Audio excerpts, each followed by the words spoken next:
Welcome home, my lady.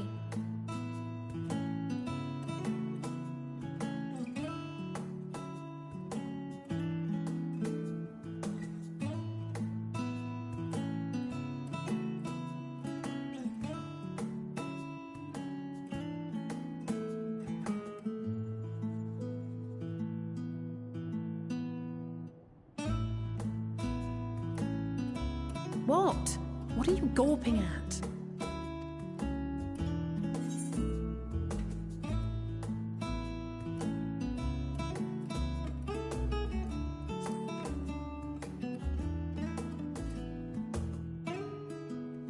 I'll have you know I'm quite fond of the Rising Stones.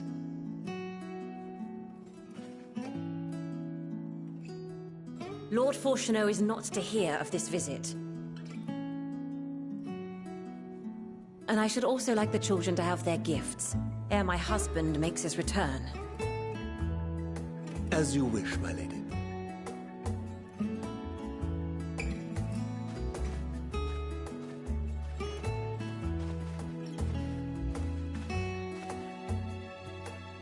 Master Alphino, Mistress Alice, if you would accompany me upstairs. We shan't be long.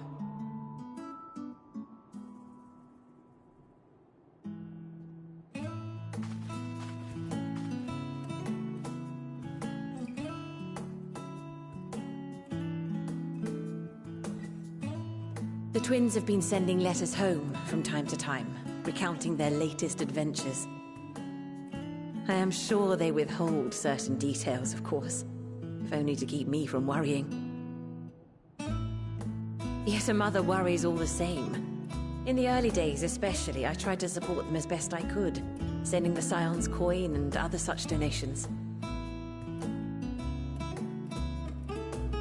Fortunately, they have found the strength to overcome adversity time and time again. Their words grow more confident with every letter, their depictions more vivid.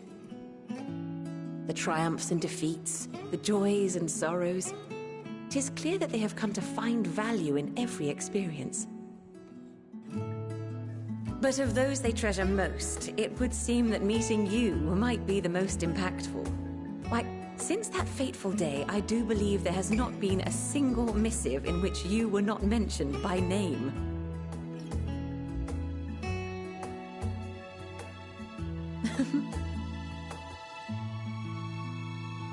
It is plain they care for you, and I am glad they have such a steadfast companion watching over them.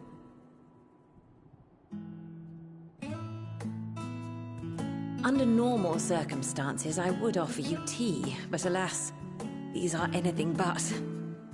In any event, why don't you keep me company whilst we await my children's return? Perhaps you might regale me with a tale or two of your exploits.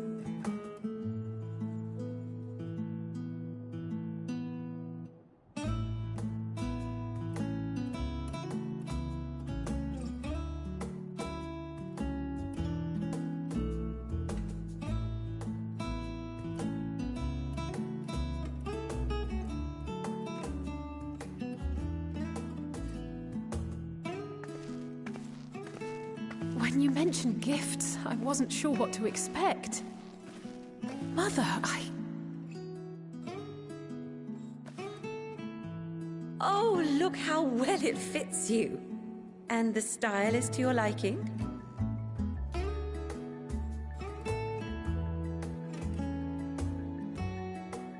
It's perfect. Exactly what I would have chosen. But please, tell me you had something different made for Alphino. Naturally. You are hardly little children anymore. And while I shall miss dressing you in those precious matching outfits, I must respect the individuals you have grown to become. See for yourself.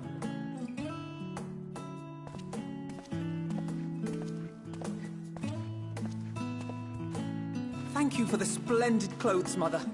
Stylish, comfortable, and eminently practical. I am so glad you like them. They are, however, missing one final touch.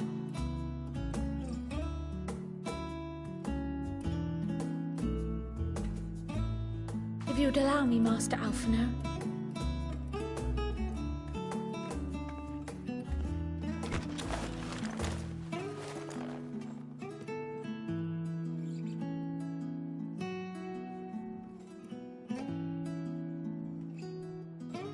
Wait. Are these... A sage's tools of the trade. They belonged to your father.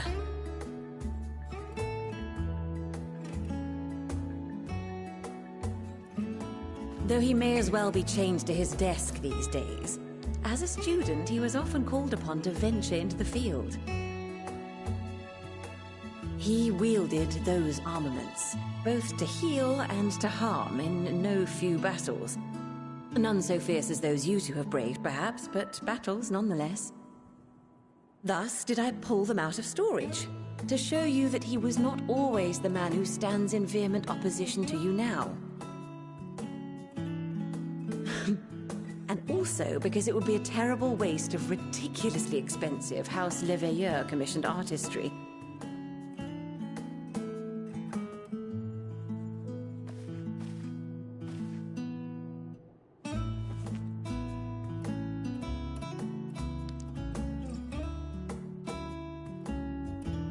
I am told these devices are quite difficult to master, but someone of your extensive experience should soon have them darting about with grace and aplomb. May the wisdom in that crystal serve you well. And please, try to find common ground with your father, that you might come and go without need for this awful subterfuge.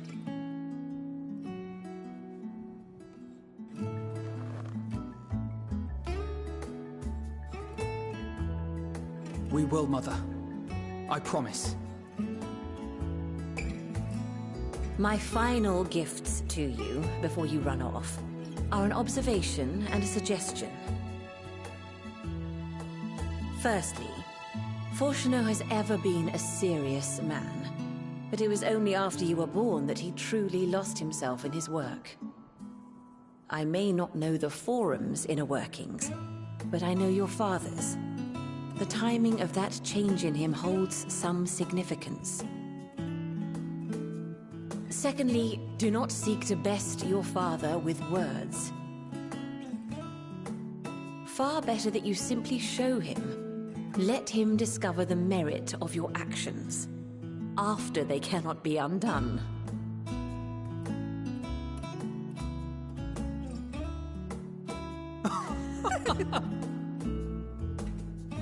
Oh, Mother. We shall take your wisdom to heart. Thank you again for these gifts, and farewell for now. Safe travels, my children. Eat well, stay warm, and keep your friends close.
Your time in Thavner has certainly been eventful. In my opinion, carrying out Vitra's request and assaulting the Tower of Zot should be our highest priority. I agree. While I still have questions concerning the Forum and their grand undertaking, we have all but exhausted our avenues of investigation. Simply pressing them any harder on the subject will almost certainly result in our expulsion.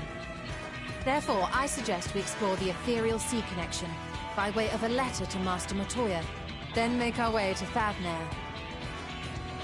I wonder, even with the protection these talismans afford us, what can we hope to achieve once inside the tower? According to Orenvold and Fodola's report, they were unable to free the Emulger. Worse, their attempts triggered the tower's defenses, which led to a summoning of Luna Ifrit. What does it tell us that the Spires even have such defenses? Simply pulling a prisoner from the wall is fatal, thus the direct approach is doomed to failure from the outset. Any further measures to dissuade such actions seem unnecessary. Unless, of course, there is a way to free the prisoners without killing them. Then it stands to reason that any intruders would be met with overwhelming force. The towers appeared throughout the world in but the twinkling of an eye. 'Twas by magical means these structures were raised, I surmise. A spire thus conjured must needs be maintained, and I suspect an arcane catalyst, some manner of core, doth lie hidden within. Destroy the core, and the tower ceaseth to be, thus liberating the captives without harm.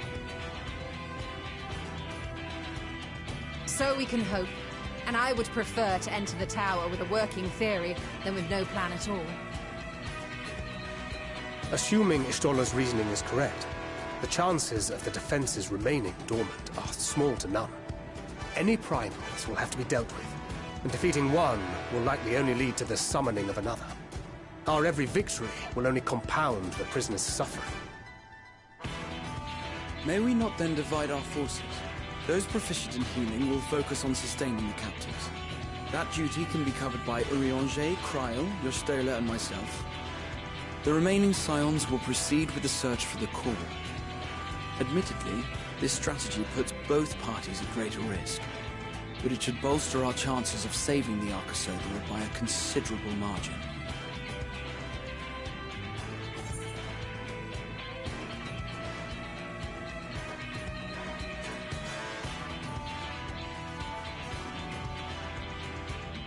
That she does. But I think Alize herself would assert that she's at her best when she's charging onto the breach. And from what I recall from the Grand Cosmos, there's a spring in her step when she fights by your side. Ye gods, will you never let me hear the end of that? Rest assured that I will do what is asked of me, regardless of who I happen to be standing next to at any given time. It seems we have a plan. All that remains is to carry it out. I will inform Rads at Han of our movements, so let us make our preparations and regroup near the tower. A military post in what's left of the Hamsa hatchery should serve as a convenient staging. That sounds perfect. And remember, the experimental aetherite at the confluence is there for those who need it, so there's no excuse for being late.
Right then.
underestimate me!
My turn.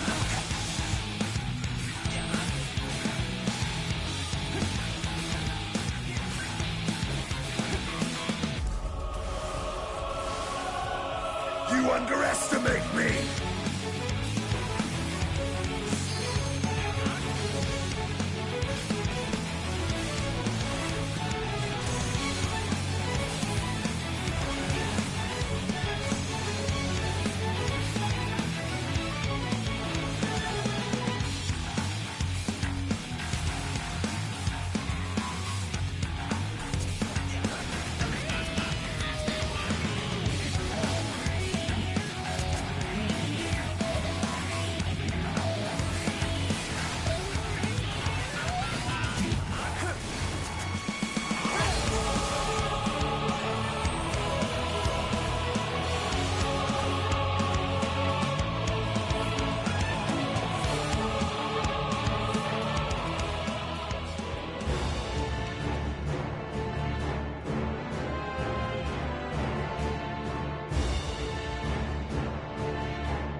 mine!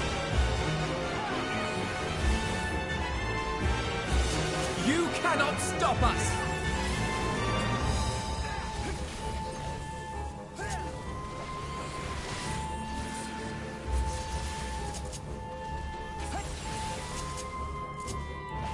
You cannot stop us!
You underestimate me!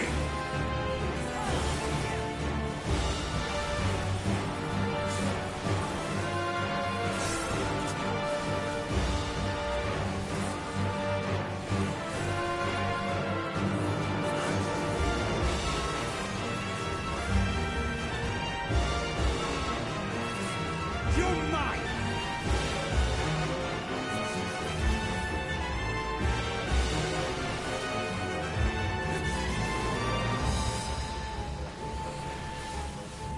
You underestimate me!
You're mine!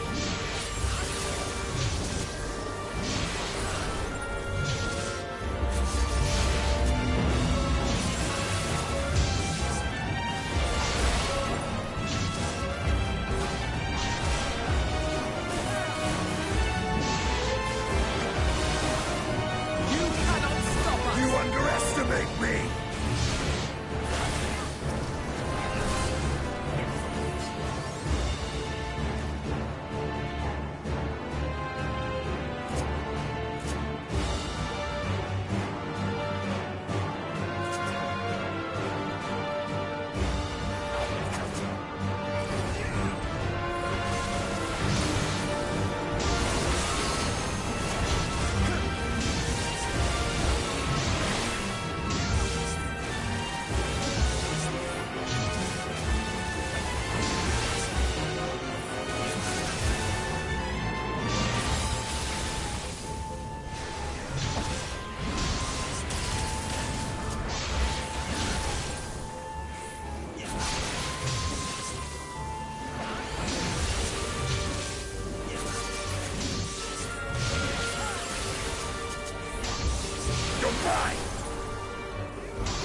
Is everyone all right?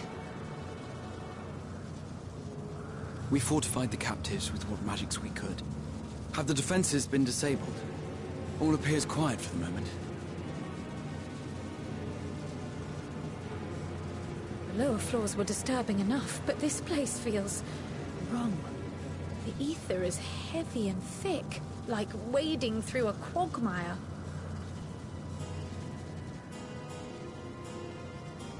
I believe we stand in the tower's beating heart. What sayest thou, Stola? I see it. Ether siphoned from the land runs up through the spire, flowing to a single point. This is the core we seek. Yet something is off. As large as this structure is, it siphons far more ether than is required to sustain it. 'Tis as if the core is feeding on the energy, consuming it. I need to take a closer look.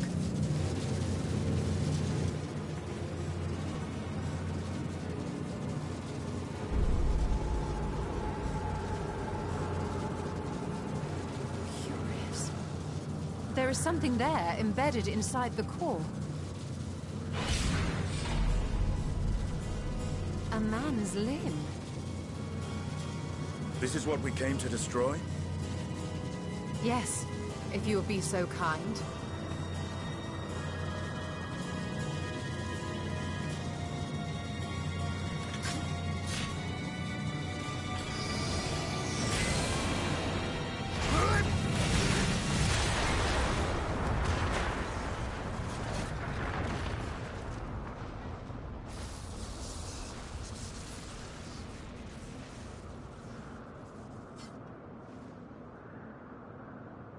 And that should be the end of it.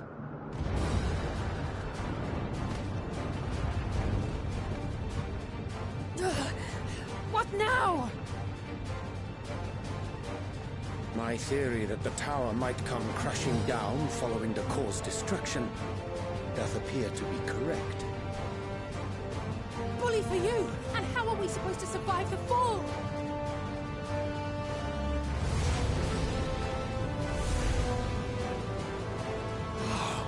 What of the prisoners below? The floor beneath our very feet dissolves. Brace yourselves! I pray I'm not too late.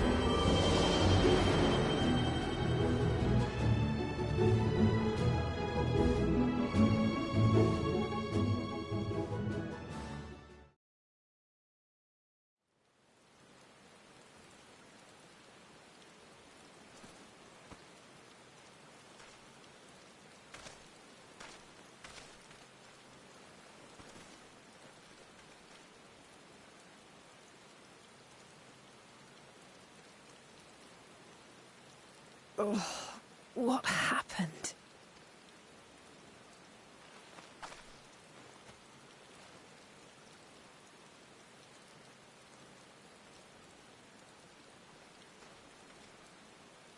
By my reckoning, we're still on the island where the tower stood. But 'tis as if it never existed. Hardly a scratch. But how?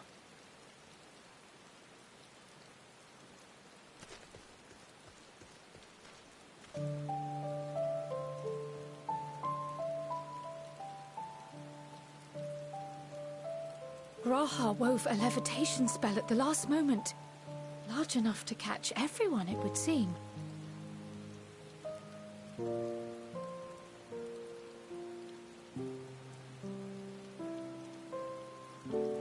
That explains the lack of obvious injuries.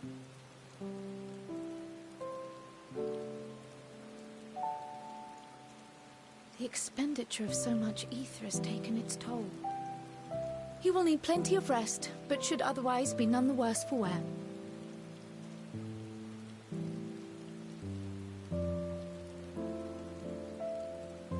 Then the immediate problem is what to do with our new friends here.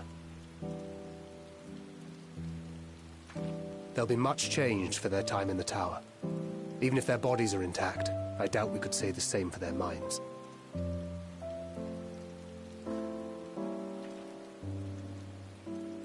Angelo and I will take care of that. I have every faith in you, Alize, but there are just too many for you to treat alone.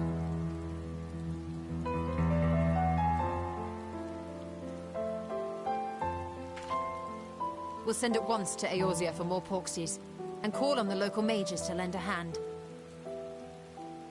Hail, Scions! We were watching the tower when it simply disappeared. The threat is banished, and thy people delivered. They are, however, in need of treatment, and we of a secure locale and helping hands to assist us in its provision.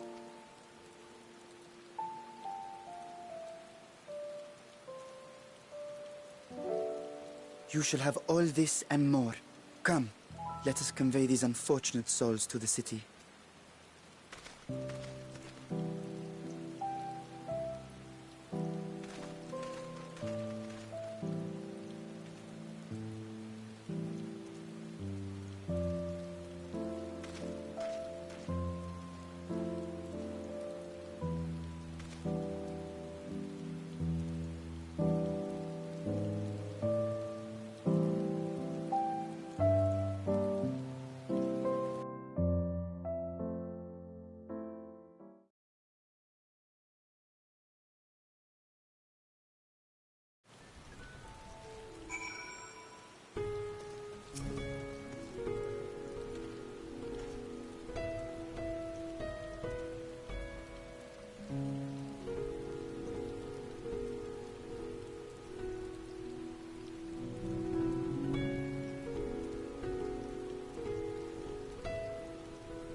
Are we the last to arrive? I hope we've not kept you waiting. Not at all. Your comrade is feeling better, I trust. Much better, thank you. Harness remedies are certainly potent, in more ways than one. One becomes accustomed to the taste, although I hope you never have cause to do so. Pray, take your ease.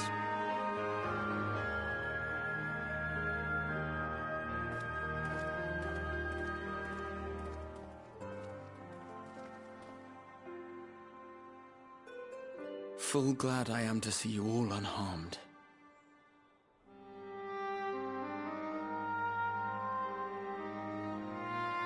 Valiant sires, for your heroism, you have my boundless gratitude. You cast down that dire tower and set free its hapless captives. You cleanse their souls of its corrupting influence. No words of thanks will suffice. In place of platitudes, I offer a bounty of warding scales. Pray accept your due reward, along with the goodwill of Radzatan. Alchemists throughout the land were put to work in the forging of your talismans. The finished ones have been collected, and now await you at the High Crucible of Alchemia. Present this letter when you are ready to take them into your possession.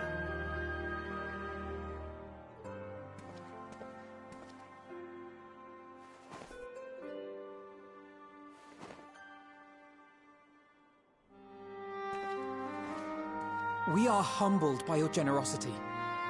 Know that the inventive wisdom of Radzat will be vital in restoring serenity to our star. Every single one of those scales came from you, didn't they? You must still be in such pain.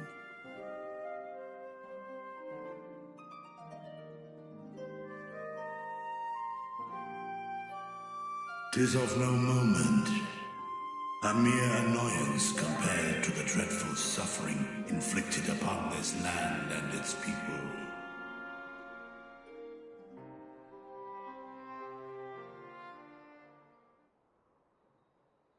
Albeit brief, my involvement in the Dragonsong War afforded me a glimpse of the myriad sorrows which consumed both dragon and man. Though you were half a world away, such tragedies as befell your kin must have affected you deeply.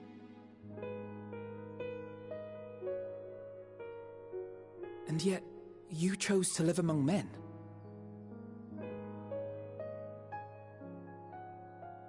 In the age when that conflict first bloomed, my choice had already been made.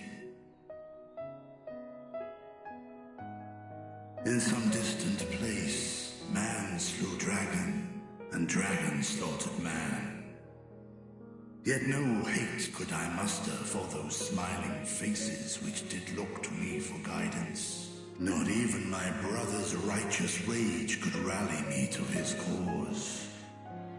I huddled here, secret and still, hoping against hope that which I had built would remain untouched by the chaos and carnage.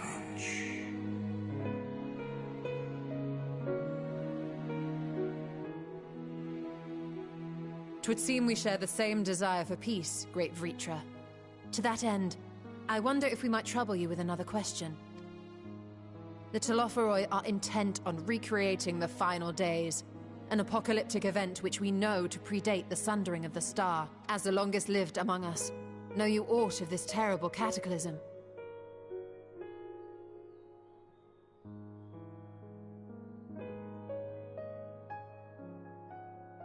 Nay. When war and strife drove my sire from his home, he crossed the great expanse with only our unhatched eggs as company. He alighted upon a shattered source, its 13 reflections long since scattered beyond the rift. Of events preceding his arrival, he knoweth not, save that which Hydralin hath deigned to disclose. I see. So again, 'tis the inscrutable Hydaelyn to whom you must look for answers.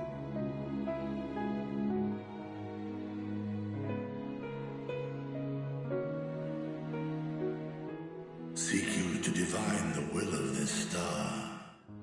If so, I have a tale which may afford you some small comfort.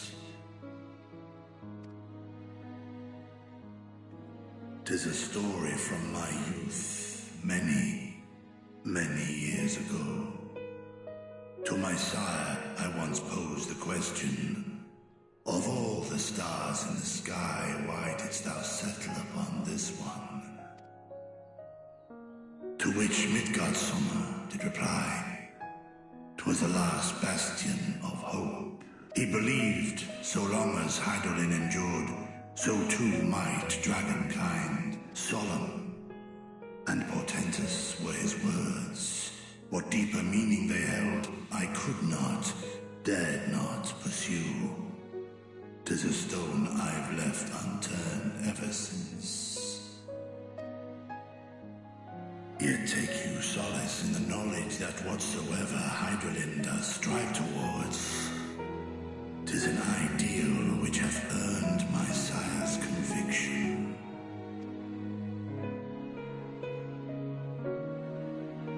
Thank you, Vritra. You've given us warm reassurance in a world gripped by cold uncertainty. While I'm sure we all have a great many questions, I think it's time we collect the talismans and be on our way. Our fight against the Telophoroi is far from finished. We must take our leave, but please do inform us if we can provide any further assistance.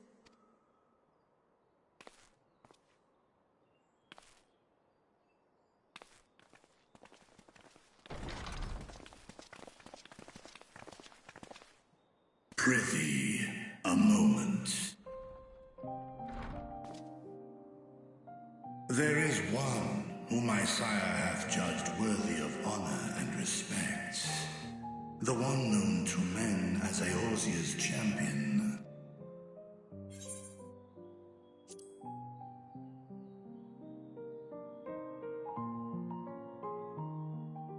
I knew it to be so. From man and dragon alike have I learned of thine exploits. 'Twas a revelation most pleasing that thou, a child of man, had gained Midgardsummer's trust. For upon thy life's reel wind too many threads of fate, power, weal enmeshed with woe. Amidst this tangled knot, thou shalt know no rest. 'Tis an endless confluence of forces, a struggle without surcease. More terrible still is the attrition wrought upon thy companions, as they are swept up in the storm of thine existence.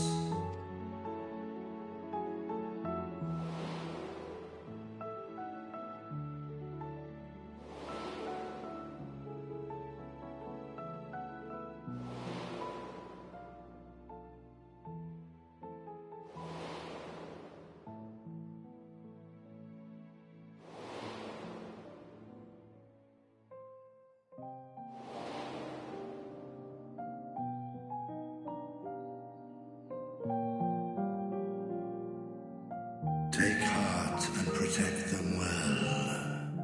They will be your strength and your salvation. The hope thou wilt need come the end. Even cowering behind my curtain, I know the suffering of the powerful. I have watched my siblings driven mad by loss. Thus do I exhort thee to spare no effort to keep thy loved ones safe.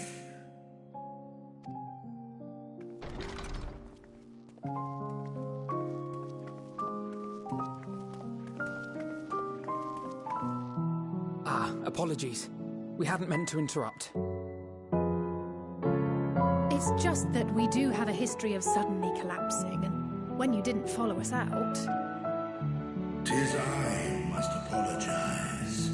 I have detained your champion overlong. Go.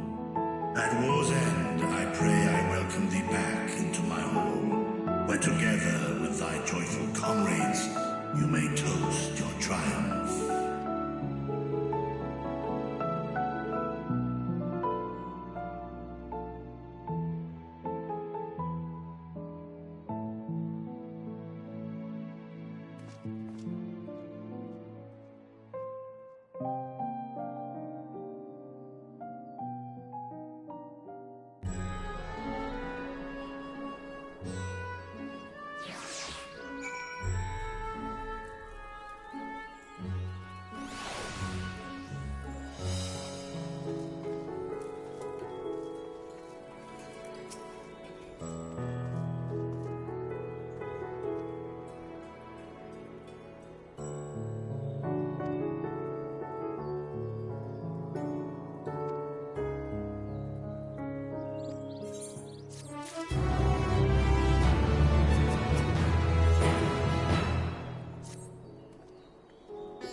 These are the talismans we were promised. Yes, and I made a quick count. There are far more than we could have hoped for. Enough to outfit an entire company of soldiers, in fact. Considering the involved process, that they were able to manufacture so... Once we have distributed them to our allies in Eorzea and the Far East, we'll have a fighting chance to bring down the other spires, just as we did with the Tower of Zot. Or we could use them to invade Garlemald proper, and strike directly at the Telophoro's base of operations.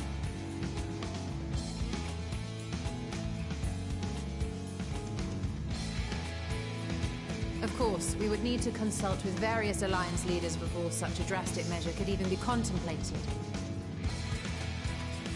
To which end, I could set out forthwith and present the idea to each of our allies in person. Pray allow me to undertake some few of those journeys. I find myself restless and in need of purposeful duties. I can head eastward. Bosnia and Dalmasca are just a short hop from here. And Doma's shinobi network should come in handy for passing on the word. We shall share the burden then.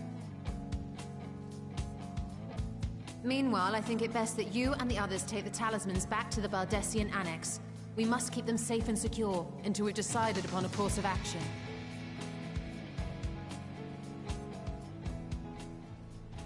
Please, I must speak with you.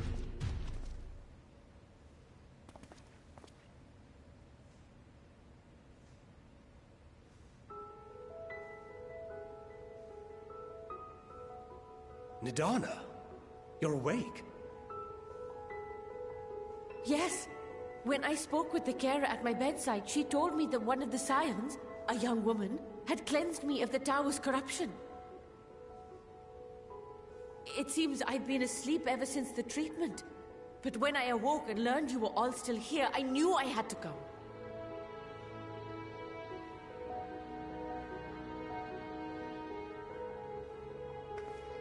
As you said, Nidana was captured only recently. Such a brief exposure is swiftly cured, so I tended to her before we gathered at Megaduta. And I am truly grateful that you did. I cannot thank you enough. All of you, for everything you've done. Destroying the tower, rescuing our people. You've saved Thavnair from an awful fate.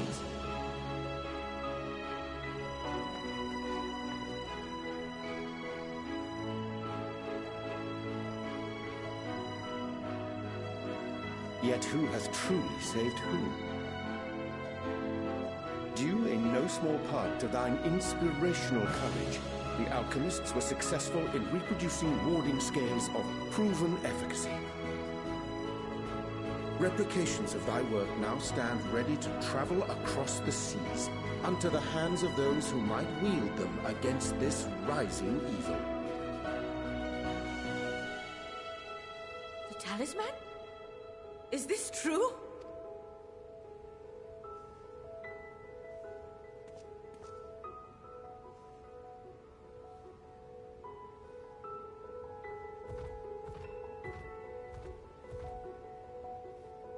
Oh, I was so groggy from sleep.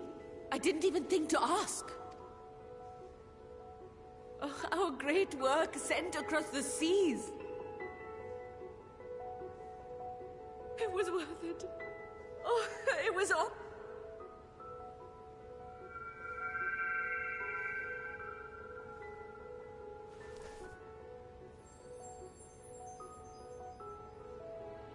Look at that! Its color is completely changed. What do you have there?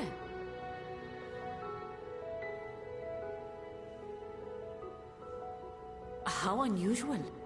I wonder if the effect is a reaction to Akasha.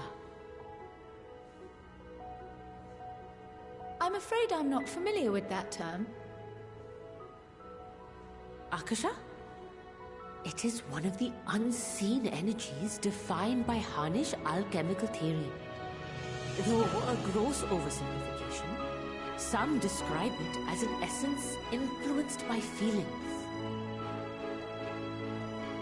You imply that it is distinct from ether? Us foreign scholars often conflate the two, but we see them as separate concepts. Ether is an energy which permeates the land.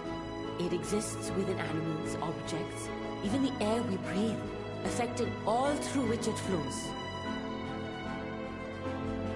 Akasha, on the other hand, exists in a domain beyond our reach.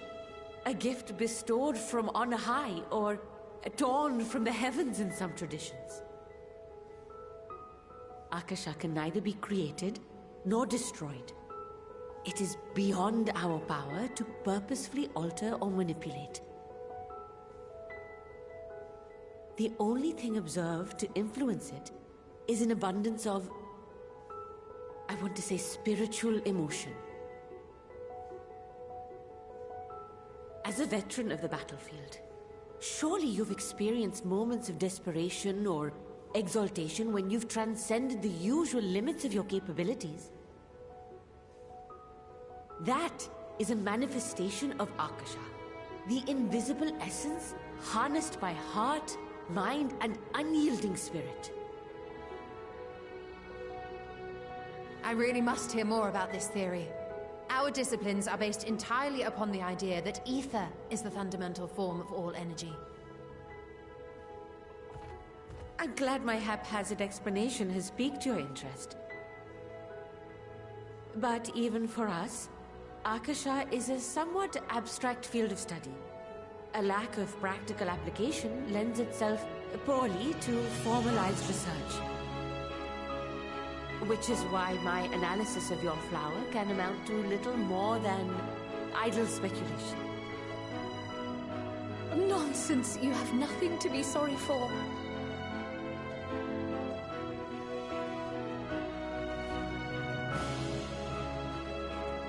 Shall we depart for Sharlayan then? I will see to it that the talismans arrive at the Annex. And we will be in touch once our talks are concluded. I suggest you rest while you can.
Take heart and protect them well.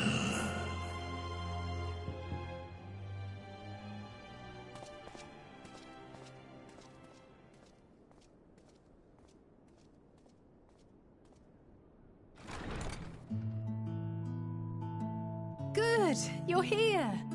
You haven't eaten yet, have you? We've bought quite a spread if you're interested. Only the finest dining from the last stand.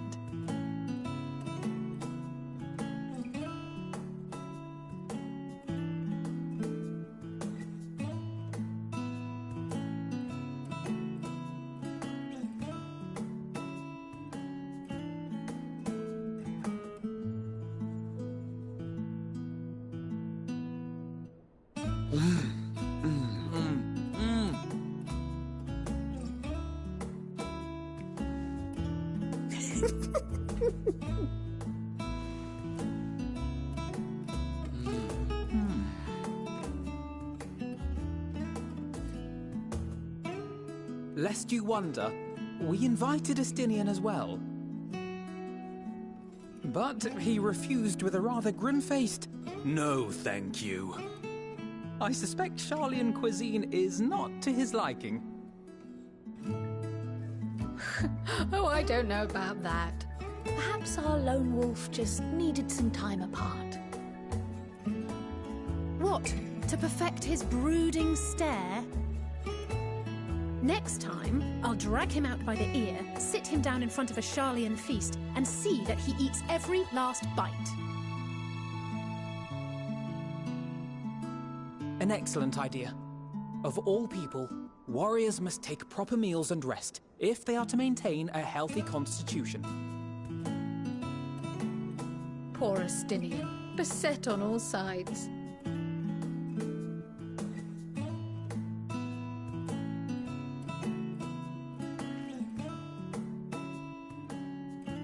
Speaking of one's physical condition, Mistress Cryle, I hear you recently played literal host to Heidelin herself. And what an experience that was. Tiring, yes, but no lasting harm done. If anything, I should have liked to speak with her longer. I've not felt a hint of her presence since. Heidelin instructed you to carry that flower, yes?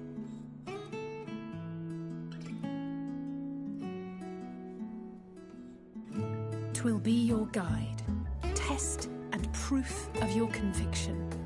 And then something about seeking joy in darkness, was it? Come to think of it, isn't that what happened with Nidana back in Radzat-Han? The flower did seem to radiate a joyful glow, as if reflecting the elation we all felt. The relief of a people with renewed hope. Indeed. And in turn, I felt buoyed by that radiance. 'Twas akin to spotting a beacon, and knowing we were on the right path. I know we've not yet triumphed over the Tlofroi, or learned the full breadth of the Forum's plans. But even within the midst of our struggles, we find small moments of joy to sustain us.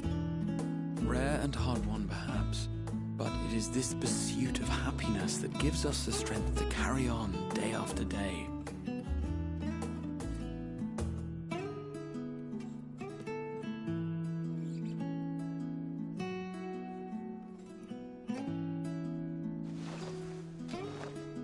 Hey, that's mine. To the swift the spoils. Though I recall that levitation spell of yours was quick enough.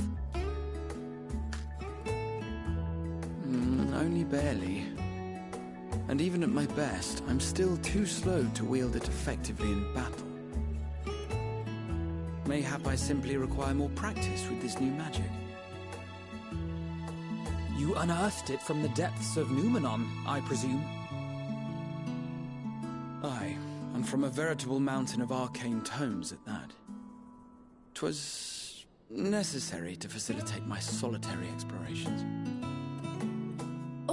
To put it simply, you used it to sneak around the Forbidden Archives. Yes. Well, after a fashion.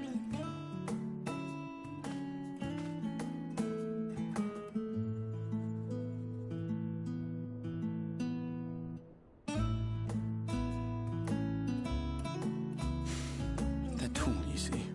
The shelves, they're too tall for me. And I could hardly move the library's platforms without attracting attention now, could I?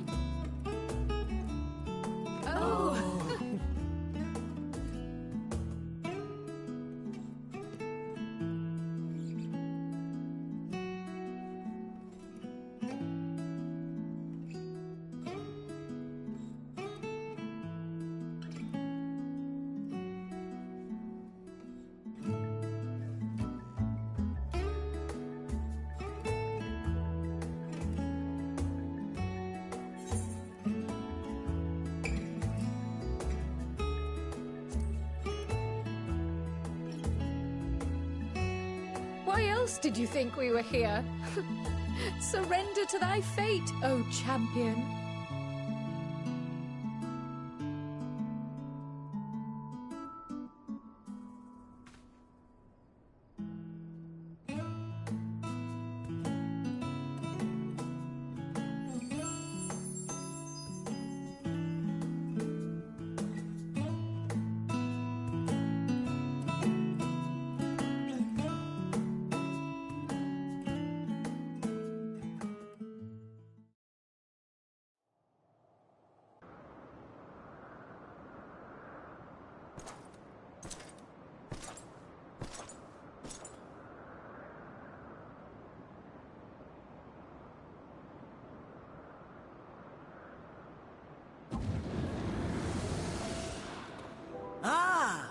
Enjoying the bracing cold, I see. Do you not own a warm coat or a cloak? Something in fur? Or fashioned from the skins of your enemies? Or...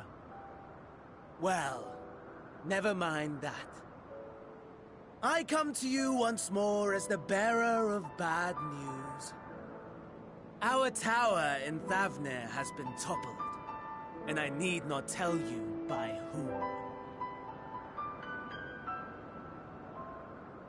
Given how many we have at our disposal, the loss of a single spire is hardly fatal to our plans. It does, however, slow the rate at which we siphon the ether. If they continue to preoccupy themselves with the towers, then all will be well. But should our foe prove bold enough to strike at us here, then the timing becomes questionable.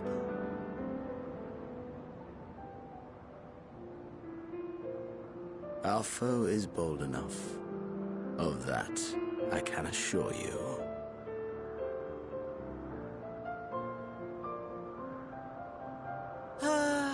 Yes, very well then, honestly. Talk of your nemesis is the only thing you seem to enjoy. Does nothing else spark your interest? No. All else is... equal. Equally tedious. Equally disappointing. The world is a tepid bog into which we sink, too weak to thrash as the mud clings to our eyes and fills our throats till we blissfully choke. But then came the light, blinding and pure and hot, so very hot, enough to set my soul aflame. I basked in the afterglow until the void yawned once more, and then I knew the muck would never claim me again. There was naught for me ahead, so I drew the curtain on all that had come before.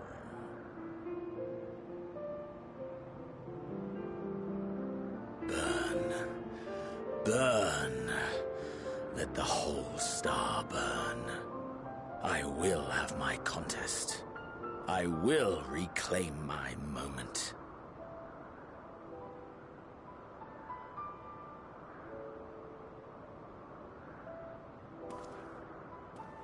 How wonderful that the emptiness of death has not dissuaded you from committing your life to its pursuit once more. I don't know whether to envy you or pity you.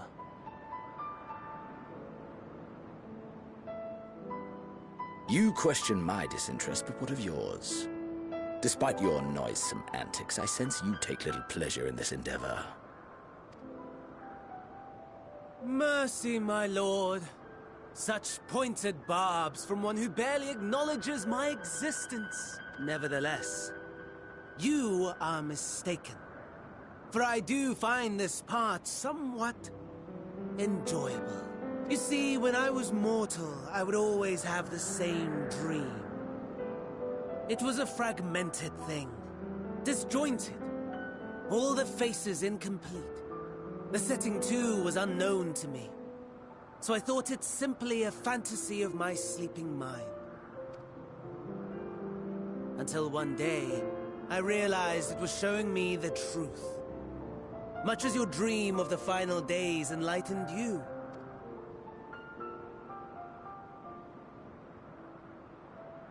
And soon, very soon, the rest of the world will see the truth of my dream, too. Yes, I think that is something we can both enjoy.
remember you.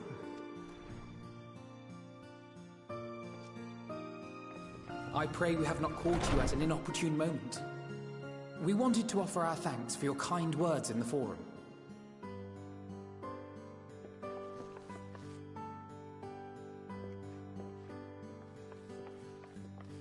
Well, I could hardly let that Inquisition go unchallenged. I've always believed that curiosity should be nurtured, not stifled. Thankfully, a majority of my colleagues agreed. A slender majority, aye, but a majority nonetheless. Had the vote not gone our way, we would be having a very different conversation, if any at all. Though I'd like to think you would have not given up on our cause. I'm told you paid a visit to the Annex afterwards. Yes, that's right. I was hoping to speak with the grandchildren of my dearly departed friends Galuf and Louisoix.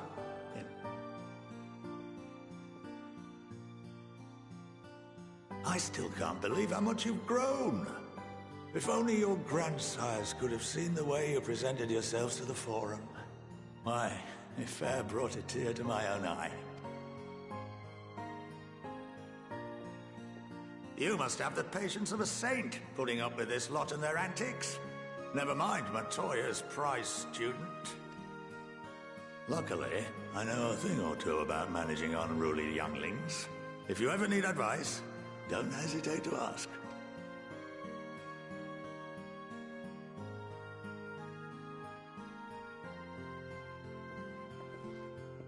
If I may, there is a rather more pressing matter we wish to discuss.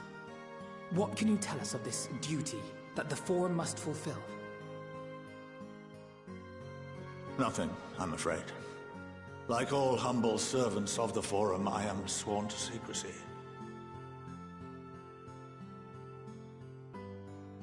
Or rather, I couldn't tell you if I tried. Our duty is of the gravest importance. Furthermore, if the particulars were made public, it would incite widespread panic.